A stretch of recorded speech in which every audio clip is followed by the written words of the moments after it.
Hey, everybody, it's Amy, And Heather. and here we are for Ever So Clever Conversations with Amy and Heather. Yeah. This is episode 28, and Heather, tell us what's the theme? Yes. So today we're talking about you don't have to hide as an empath. Just kidding. Oh, so tell us about that, Heather. What does that mean to you? Yeah. Well, what it means to me is I feel like a lot of us want to hide, maybe because we are so sensitive that we don't want to be seen or out in the world because of our high sensitivity. But you really don't have to be hiding. And I want to talk about why or things you can do to not hide. And I was reminded of a time, and my stutter's still kind of this way, how it was like, I hate people. I don't want to be out with people. And I think it was just that overwhelm of energy, and she didn't understand it. I don't think she necessarily hated all people. It was just that she didn't understand what she was feeling. And because she didn't know at the time she was an empath. So it is a struggle, but it is we can figure it out and deal with it too in a more positive, healthy way. Absolutely. I think that's absolutely right on, too, that we are overstimulated by things. We take in too much information. And I feel part of being empathic is the responsibility of shutting that off to some degree if you can. And I think I'm naturally kind of good at that. I can go to the state fair, I can go to the Mall of America, all these places that a lot of empathic people say they hate because it's so much wild energy in there and emotions. It doesn't bother me or phase me.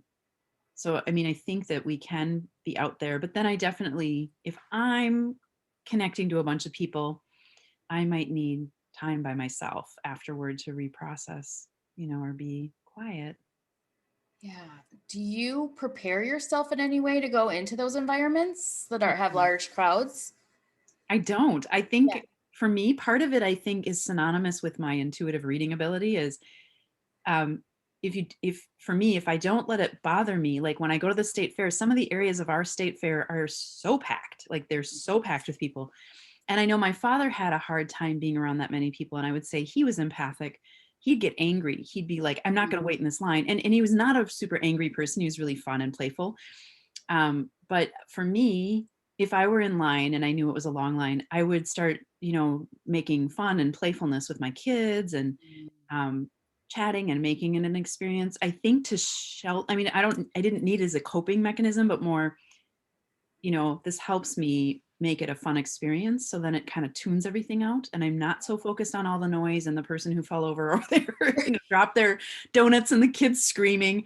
Um, Somehow I don't know what that is. Or even we'll sit down in this one area where we get our beer and our cheese curds this other thing, and we'll sit and there are tons of people around us and it's dirty and gross. And I'm a Virgo. That's not my jam, but it doesn't bother me, the smells and the so on. I think I just tune in and focus on my family. And I kind of enjoy the visual beauty of seeing a sea of people in the street, the artistic part of that. Like you never see that many people. And it's kind of a different, it's a Yeah. temporary thing. So for me, and maybe there's just a lot of um, good memories. Like the state fair is a good memory. The Mall of America, yeah, it's big and it's got some wonky energy, I think, but it's my mall that's close to me. And it's, I don't know why. It doesn't bother me. That's so funny because just the other day, Ellie's like, Mom hates the Mall of America. And I'm like, I do because I get overwhelmed with parking. And yeah, like it's so sensory overload for me. And the state fair, like I will go and my family will know too, like, Mom is done because I get angry. I get But more like, I got to get out of here. so maybe that's it. Is I'll say this: when I used to live in the city, and then when we moved out to the suburb that we live in, before we moved out there, I started grocery shopping at the grocery store that was kind of the one that we'd go to practice and get assimilated to some of the things. So not everything was new in the community to me. And maybe that's part of it is with the mall. I park in the same place. I always park in Hawaii because I live in Minnesota. So I feel like it's my duty to park someplace warm. And then I know kind of about where my car is, so there's not that. Uh-huh. And even if, like, say I have to go to something on the opposite side of the mall, I'll park on the same level but the opposite side. So it's like those are my two go-tos. Yes. Sometimes I had classes at the Mac store and I would ride my bike to the mall. But then before I ever did that, I searched online and figured out exactly where you can park bikes and where you come in, because it is a big place, and knew it was on the south side, which is close to where I would be coming in through the river area. So maybe that's it, is if I lay the foundation, with the state fair, I kind of know where about we're going to go. Yeah. And then we know some places, even, I mean, I don't think of my husband as empathic, but he will say, let's take a break and sit and watch the show for a while, which I'm like, let's keep going. But, Mm-hmm. I think it's a way for us to decompress. Mm-hmm. I didn't expect you to talk this much. Go, Heather. No, I like that. And I think that's true because we talked about routine just the other week. So I think it's us knowing how we're going to get there, where we're going to do, and those Right. things help us to thrive. And but then it's when those unexpected things throw us off too that we have to learn how to handle it as well. But then I think about, I like to travel and not, Yeah. and internationally where I don't necessarily speak the language. So it's like, what is that? I think for me, it's curiosity of not necessarily knowing what to expect, but that we're moving at a slower pace. It's not like I have to get to work and wear a nice dress and have all these things that I need to do. Um, so I don't know. Maybe I'm just a maybe I'm an anomaly and I Yeah, can right. shut up. You might be. But I think that some do find it challenging, and maybe they weren't able to, as children, to express what they needed, or so they were silent, like Right. going to stores were difficult, but they weren't able to tell their parents, like, I have a hard time there. Or, Mhm. like with Ellie now, she can tell me, that I feel really overwhelmed. And I know, like, okay, we need to wrap up what we're doing and get home, or so she's able to express that. I don't remember being able to express that as a child. Well, and if we tried, I think our parents would have said, "I have to get this done." It was Yes. more, I mean, I Yes. don't mean to be mean to that generation, but I think No, more no. narcissistically based about, you're the child and I'm the parent and this is the way, so Yeah. so Or buck it up, or come on, you could do it, right? It right, was or like, you could say to Ellie, "Okay, we're gonna team together," like, you could work with her, or if she needed to leave, you could actually do that. I mean, yeah, she's old enough now, she could sit in the car. But, yeah, right. And she can kind of, but I and think so now when we're adults, some of us are still, what I hear from some people that are sensitive, that it's still hard to want to step out into the world and show that sensitivity because they never really had that safe space to do it before, Mhm. or were raised in a safe space to show that. So now it's like they were prone to just hide it or push it down, suppress that sensitivity. So to be vulnerable and share that is scary, and I understand that, but not doing that and not showing who you truly are is going to cause you more issues, I think, mentally and physically too. Right. I also think, what comes to mind, Heather, and this is, again, we're not talking necessarily about children, but when my kids were little, it would have been overstimulating for me, and that empathicness of, like, worrying about them and being concerned about are they in the store and so on. And so I used my instincts, and I literally said to them at one point in a Target store, listen, and I got down to their level. I have a problem. I'll get lost and you got to keep your eye on me because I just get lost and I walk off. So make sure and I kind of did the opposite, but I Mhm. did it in this fun, playful way. So the kids could get involved in a toy in an aisle, and I might stand there for 5 minutes and let them enjoy that time in that aisle. But then as I'd walk away, they would just come with me. And that really served us because they would be aware of me. And those were things that were hard for me, is my constant awareness of them. And I think that might be more the highly sensitive. I'm not sure if that's the empath, but boy, I could just get home and want to cry because it was way too much of trying to keep track of them and then keep track of the list and keep track of where the car was and all the things. It was a Right. lot for me. That is a lot. Yeah, Yeah. So I think that's what it is for moms too. And I think you're right. It's more of the highly sensitive, the processing and the might be. stimulation, And and taking in all the lights and that's yeah, all a lot of stimulation. Yeah. there is so much for us. But Yeah. maybe for me, it's when I have to focus, like at the mall, I probably don't have to focus as heavily. I can kind of, it's not like get in and get out. Mhm. And the fair the same way. Maybe when I have to focus, it turns that space on a little more. Yeah. Well, and I think, and one thing I wanted to bring up is boundaries too and protection, because you and I, Amy and I, were talking about shielding and all those type of protection things that people do talk about as an empath. Maybe they're sharing you tools with you to do shielding and different protection techniques. And I always say go with your intuition, what you feel called, but Mhm. sometimes I feel like those are blocking or separating you in almost a fear-based way. And I feel like boundaries are almost more important than living your life in that way of shielding or creating a bubble or those formats. I think boundaries is really important, but I feel like they're kind of two different, not extremes, but two different ways. I agree. And Heather, I think because empathic, highly sensitive, intuitive people are are surpassing what is physical, I often say to them, if you all of a sudden know you need the energy of that stone or that thing, call on it, and that energy is with you. But I think of me like these are areas where I'm wimpy. If you know how those there are people that stand too close to you, like we've not been in person in a long time, but you just like back up.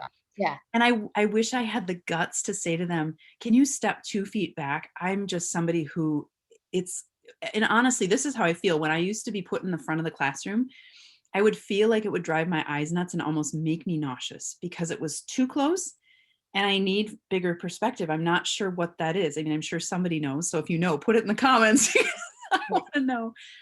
But that is, those are ways I wish I would hold my boundaries better of saying, I'm somebody who does need some space. So I think that's where we should really focus, as us as empath sensitive people learning more to speak up for what we need and placing boundaries And it more makes us than more shielding powerful. and blocking people.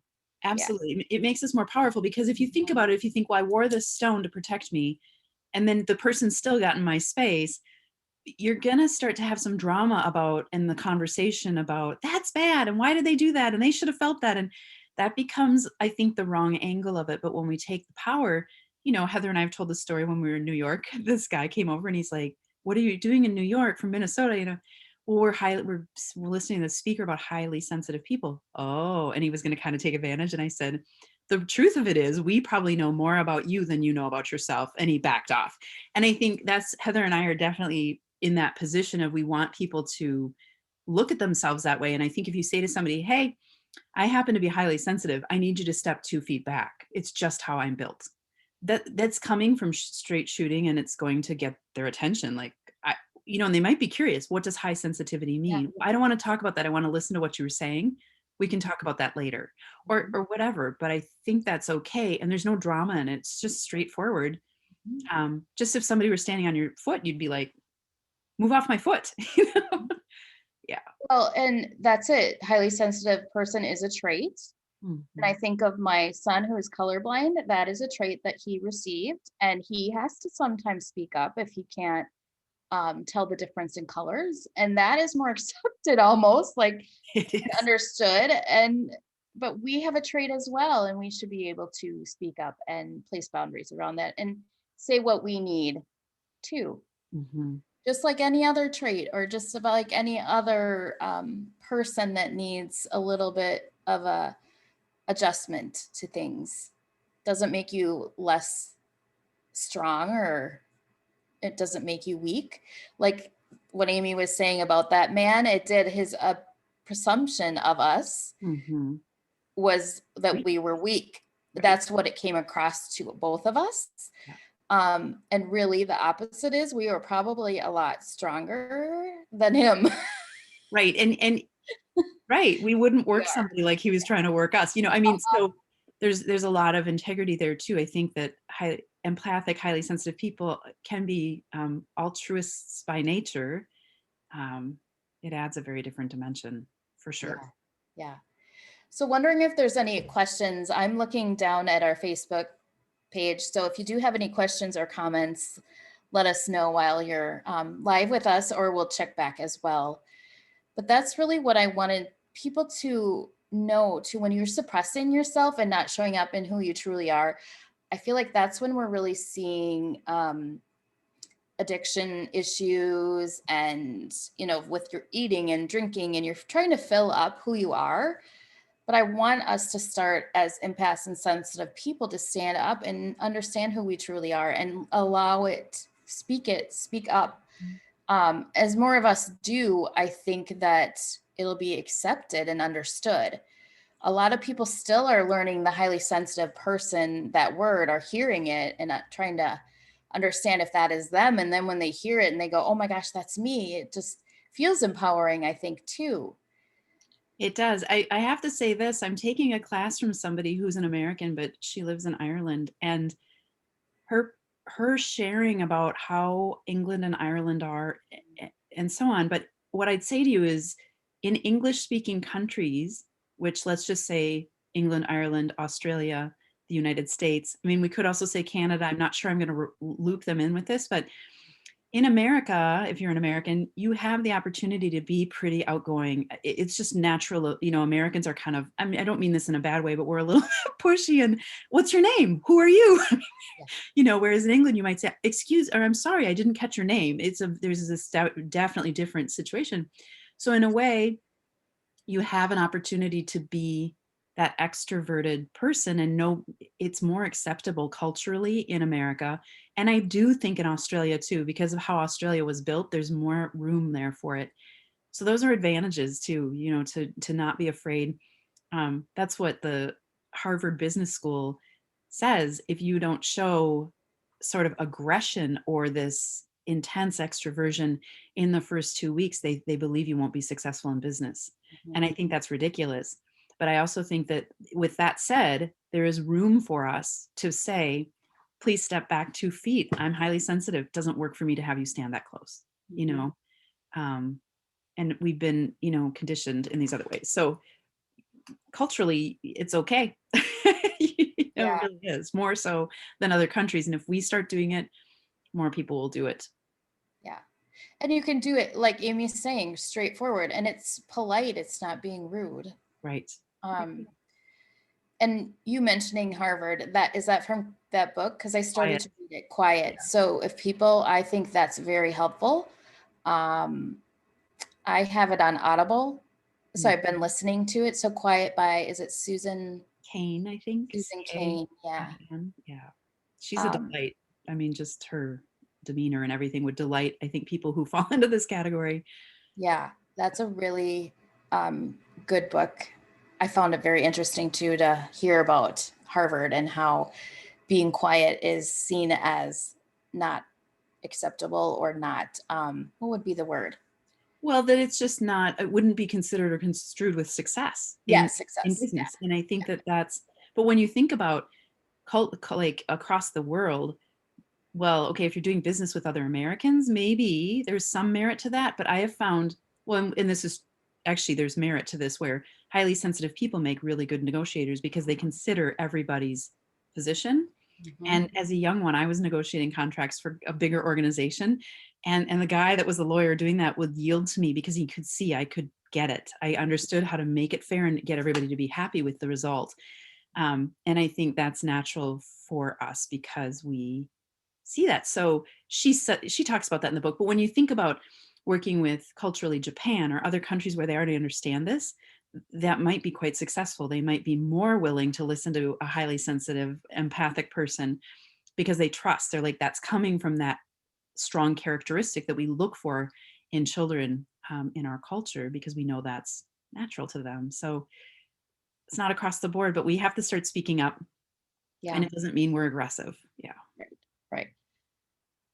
Anything else on this topic, Amy? I can't think of anything. So we have Amy teaching another workshop for Empath Mama coming up on March 10th, which is free. And it is about parenting, that our highly sensitive children and our empathic children really do need to be parented differently, probably differently than we were parented. Do you want to share a little bit more on that? Yeah, the class is called, you know, parenting. It's sort of challenging the status quo, and how your parents raised you is not how you can raise your empathic or highly sensitive child. And it's a topic near and dear to my heart. But that is really an importance and a delineator, I think, among the 80% of kids who are not falling into that pathway of being highly sensitive. That the highly sensitive, what I always say is what's good for the highly sensitive is good for every child, but what's good for every child is not good for the highly sensitive. And that's what we are going to learn in that class is sort of what's the difference and how do we meet that. And parenting takes repetition. So while these classes are free, if you are just a go-getter, you probably can take this information and run with it and really make huge strides. But I know for me, because I had two sources I worked with, it took me about 8 years to get it. I mean, just repetition after repetition after repetition of how does this, how do you apply it to this situation? And that's what makes parenting really tricky is the kids keep changing. Dang it. Right? They keep getting older. Yeah, Heather and I are going to work together for some time and offer these classes, different themes again and again to help you with that repetition. So get on her email list and sign up for the class, even if maybe you can't make it, Mhm. to Right. keep connected to what Heather's the work we're doing together, Yeah, because it's definitely a passion piece for both of us to have your kids thrive with this ability versus, I mean, Heather and I both know how it's affected our lives, and it wasn't pleasant. It wasn't, I don't think it was healthy, but we didn't know how to do it any other way or experience it any other way. And we can teach you that to help your kids really get it and help you get it so it clicks. for sure. That's so important to both of us.